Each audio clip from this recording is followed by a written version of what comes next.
You could call it a case of milking authority way too far. Citizens in the Southern California town of Venice are outraged following a police raid on a raw food store, all over a few bottles of milk. Could this be a sign that police are squeezing too tightly? Well, joining me now with more from our Los Angeles studio is George Heminger. He's the founder of Survive and Thrive TV. So, George, what the heck is going on over there? Do police have nothing better to do in LA than raid organic food stores? Well, the Los Angeles Times broke this story, and what's shocking about this story is that police officers are going into this grocery store. It's a co-op organic raw food store, guns drawn. And we put this up on Survive and Thrive TV, and it's basically created a firestorm on the internet. People are really, really shocked that the police and the district attorney don't have anything better to do but to harass local cooperatives, engaging in sharing food. Right, yeah. It's pretty shocking. Our viewers are getting a chance to kind of see that video right now, and it is pretty shocking stuff. I mean, you're seeing the police here with their guns raised like they're about to, raid some sort of drug house or something like that. I've heard of fights over a lot of things in the past year. We talk about immigration, healthcare, the war in Afghanistan, but tell me about this battle over organic foods that's brewing. I mean, why are people getting so fired up about this? Well, what's happening in this country is big agricultural business, large corporations see these co-ops as a threat. They control a majority of the food that's produced in America, and they've hijacked the FDA and government regulatory agencies. If you think about it, these private individuals that go out and own a piece of a farm or own a cow and then share in that production of that is a threat to the market share of these corporations. They don't fit into the corporate model. Therefore, they must be destroyed, apparently. And let's go back to that video that we were just talking about and we all got a chance to look at. Seems here that, the police are using a little bit of excessive force, and that's a topic that we've covered pretty frequently here on RT. But tell me why it's necessary for the police to swarm in with guns for an assignment like this. And, I also want to point out that this isn't the first time the LAPD have made headlines for doing something dramatic. I mean, why is that? Can you talk a little bit more about their reputation and why incidents like this seem to repeatedly happen?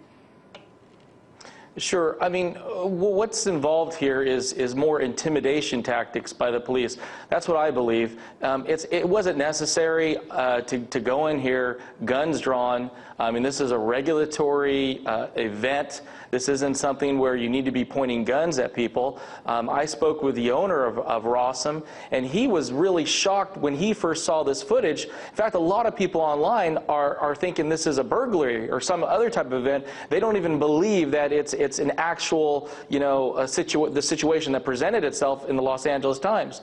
And the owner of Rawsome mentioned to me that in that store they have thermal laser guns that they use to take temperature gauges of the food. What happens if a worker there came out with one of their laser temperature guns when that police officer had his gun drawn like that? We're talking about a major incident. Right now, the police department, the district attorney, is having a major blowback just because of this video that's going viral on the internet. Right. I guess they're kind of lucky in a way that it didn't get to kind of a worse or more escalated situation there. Now, George, I got a chance to check out your website. It was pretty cool. Tell our viewers a little bit more about yourself. I know you kind of, quote unquote, opted out of the traditional American lifestyle back in 2008. Why did you do that? And, I've met a number of people like you who have done the same thing. Some call themselves preppers, others call themselves survivalists. When you see incidents like this one that happened in LA, does it reconfirm to you that you made the right choice to kind of abandon mainstream America? Well, mainstream America won't be able to continue to operate the way we're going.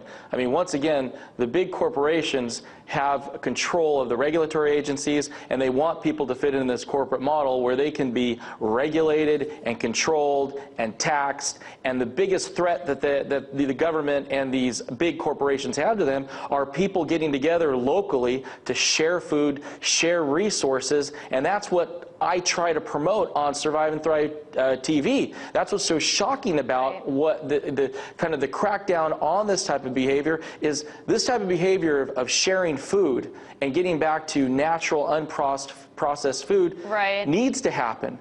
Because, Yep. you know, I mean, as we're seeing, I think, go no, ahead. Sorry I about think that. that what you're saying makes a lot of sense, and unfortunately we're out of time right now, but it's very great, and you know, that you were able to get your hands on that video and kind of share it with everyone. That's George Heminger, founder of Survive and Thrive TV.